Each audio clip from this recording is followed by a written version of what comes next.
Hi, today I'll show you how to clean Bosch washing machine filter step by step, so you can feel like a boss at home who can fix or do anything. First things first, we gotta think about our working area. If you're doing this in a garage or outside, it's not a problem, but since we're doing this inside, we will need something that will collect the water.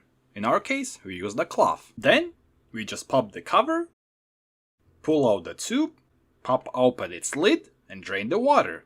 Keep in mind the amount of water could vary. After that's done, put the tube back in its place. Now, the big part. You want to unscrew the filter and see the water pour out.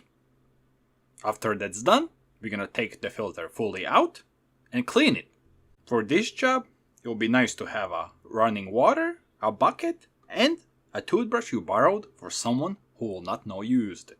We want to try to rinse it off as much as possible. After that, we put some soap on and start brushing. Try to get out the crevices and all the mud and everything as much as you can.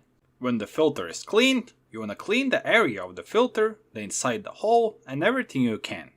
Then, you want to screw back the filter. Just be careful and fully screw it in, so no water leaks through it. Last but not least, you want to put back the cover and gather any excess water if there's some left on the ground. After this is done, congratulations, you've done it! And your Bosch washing machine is back in business. Time to wash some clothes.